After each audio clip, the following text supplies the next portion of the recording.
after being asked to speak just after Dahi here. It's a bit like being at a party and just before it's your turn to sing, Michael Bublé does about 3 numbers, right? And then, Jesus, you're on next, right? So thanks for that, Dahi. Yeah, we'll get you to go first next year or whatever it is. Yeah, thanks for Mary Liz for setting me up with this. I have a couple of points to say, and I don't want to delay it too much. Today in history, 97 years ago today, in Russia, the Bolsheviks who supported Lenin started a revolution, and communism was started today, 97 years ago today, just by coincidence. And I'm not sure that we've particularly started a revolution in the room here today, but I think we're continuing a revolution around access, a revolution that's been underway for some time. I was almost hoping there would be a third way to vote on this, in a kind of a maybe vote, as distinct from a yes or no, because I think the actual answer is maybe. Because if the question is, for all of us, if the question is, are we there yet, like the kids asked you in the car, the answer is no, we're not there yet. But we've made a lot of progress, I think, along the journey. I don't want to now turn into Bill Cullen here, telling my own story in every forum, but my own, access to access and access to education came in 1970 when a Jesuit took a chance and I went back to university. When, in a sense, I should have never got in. I left school when I was 13. And I've no leaving cert still, or no intercert to this day. And so kids like me from working class areas got chances to go back and do stuff. And I think the people in the room here, I don't think you're in the education business. I think you're in the business of changing people's lives. And when students knock on your door or come to your struggle or whatever, they're not an interruption to what you're doing. They're not stopping you from sending information to the HEA or to anywhere else. That's the core job that you do. And looking at the streams, I sat in, I know I couldn't see every presentation earlier on today. You'd be just amazed at the depth of feeling that people have about working in the area and the commitment they have to it. This is not just a job for the people I spoke to today. This is something that they really believe in. And I think you have the power to change people's lives. My story is not important. Everybody in the room has a story. That's why we're all in the room. And what we're hoping is that 20 years from now, this room, or a room like it, will be populated by people from working class areas and disadvantaged areas who would never get a chance to be in the room if it wasn't for the work that we're going to do over the next 2 or 3 years. Just for a second to reflect on where I grew up. I grew up in Cabra West. I'm sorry for the people who are outside of Dublin, but Cabra is just a corporation estate, the usual sort of council estate. The lads, I left school at 13, which is probably a little bit unusual. 14 was probably the norm, maybe 15. The fellas who did well, like myself, got apprenticeships. The fellas who did bad did all sorts of stuff. All the girls, almost all the girls, went to work in sewing factories in Cabra. And they worked in either Dublin Industrial Estate or Dominic Street. And I drove through Dublin Industrial Estate just as a little bit of a homework coming to the conference during the week. And all of those factories in Dublin Industrial Estate now are closed down because all of those jobs have been exported to China or to South America or somewhere else. So those jobs for that cohort of learners are not there anymore. They just don't exist. I mean, there's only so many baristas you can have in Starbucks, and there's only so many cleaners you can have in Cleary's. So those jobs have gone. They've gone to... I spent a little bit of time in Guangdong province in China, the blue jeans capital of the world. I was saying to someone, if you want any skinny jeans, you should go there. You'll be paying excess baggage on the way home because they cost about €1 each. This week, my son went into Penny's. He had to get a few black shirts. He has a new job as a waiter. And he bought 3 shirts, 3 new black shirts, and they cost him €21.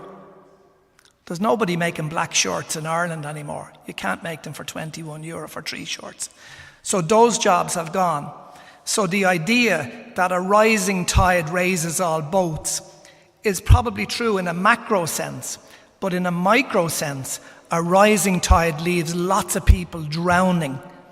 Because to access jobs in the knowledge economy, you have to have third-level education. Not for everybody. There's no, I take the point 100%, that there's no 100%. But what we know is that the managerial classes and the professional classes, my kids and your kids, will probably go to college because They have it around them. We have the space, we have the resources, etc. They'll probably go to college.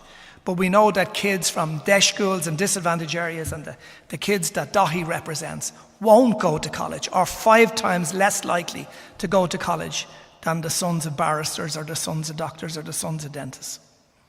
So we still have a long way to go. We're not there yet. We're not there yet, but the work that we can do collectively, I think, can make a difference in the space we're in. Somebody said earlier on, I was talking to a lady who's in the disadvantaged area, and she said that she bought a card last week. She's has a bit of a thing for buying cards, she said, and she saw a card that was cute, and there was a little cat on it, and the cat had a mortar, and when you opened the card, it said, the tassel is worth the hassle, as a tagline. And the tassel is worth the hassle, because if you don't get the tassel, you don't get the job. And this is not just some sort of capitalist claptrap. I'm not just talking about training worker bees for the new economy. If you can't access a job, you can't access your human potential.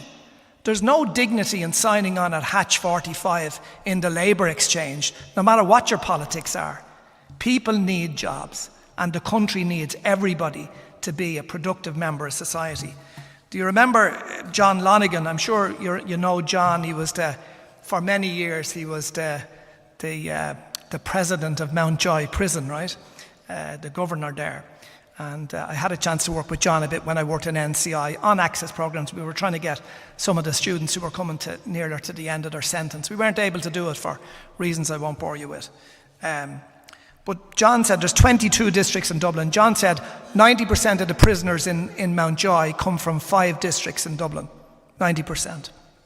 And not only does he know them, but he knew their fathers and he knew their grandfathers. Because going to prison is an intergenerational occupation. We're all addicted to Love Hate and on the TV, our new program. But Love Hate is the reality in some of the communities around here. So somehow we need to intervene. Somehow we need to stop the cycle. Somehow we need to cut out the cancer in society that says to people, college is not for me, I'm not good enough, I'd never make it, I'm not smart enough, if I got there I wouldn't have the right clothes, if I got there I wouldn't have the right accent, if I got there I wouldn't survive. Somehow we have, collectively, the opportunity and the obligation to make a difference. And in all the stories I saw here today, and all the stuff at the back of the room, in the streams that I've been to, it's just incredible, the difference that people are making. But not enough. We're just not there yet.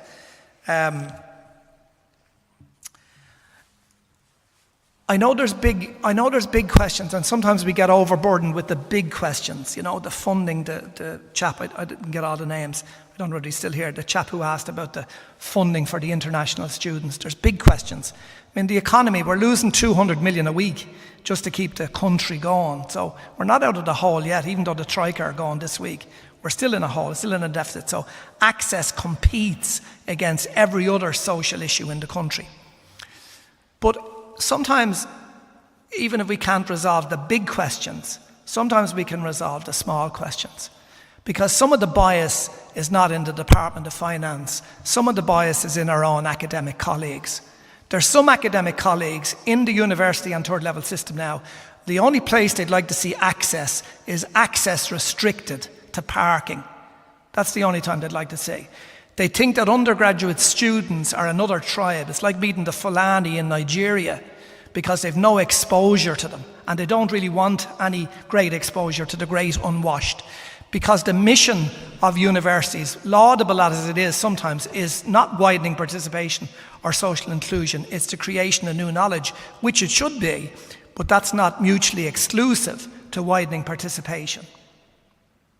We sometimes have access departments which are disenfranchised and feel like the third cousin in the organisation. Sometimes not. A lot of people here today, and a lot of the stories here today are big, that access stories are becoming more powerful and access departments are becoming more powerful. Maybe we look forward to a time when American Express was asked, do you have a customer service department? They said, no, we don't. We are a customer service department.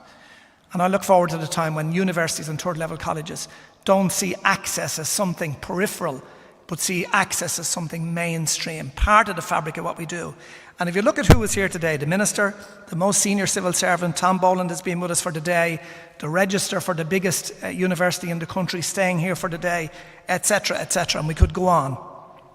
I think what you have here is violent agreement that access is a powerful idea.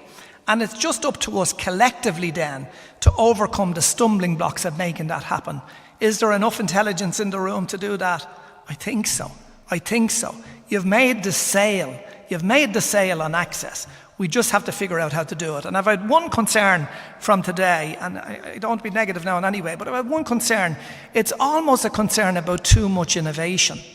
I just wonder, and this might be, Aileen, you might accuse me of managerialism here. I know I picked up the way you sneered with the topic managerialism. We'd have that debate over a cup of coffee, right? Managerialism is the new kind of word that you hate to be accused of. It's like being called a capitalist 20 years ago, but since communists disappeared, we can't slag capitalists anymore, so we accuse people of managerialism. But one of the concerns that I'd have is that there's almost too much innovation. There's almost too much reinventing the wheel around access. Not enough sharing of best practice, which is the whole purpose of being here today. So, Lenin said, going back to the revolution that happened on the anniversary today, Lenin said that a lie told often enough becomes the truth. And the lie told often enough is that Ireland is now equal. We've kind of widening participation, we're there, we've cured that, let's move on to something else. Yeah, we've cured it all right. We've cured it for the sons and the daughters of doctors and the sons and daughters of barristers. We're there, you can tick that box, access works, we got it, we have full participation. Have we cured it for the sons of sewing machine mechanics? No. Have we cured it for the new poor, lower paid civil servants and lower rank guards? No, we haven't. No, we haven't. There's still a long way to go. There's still a long way to go. I think, in a sense, all of that's for another day. For today, I think collectively we should take a bow. We've made the sale on access. It's just up to us collectively, the geniuses in the details, to figure out now how to make it happen on the ground. Thanks for listening.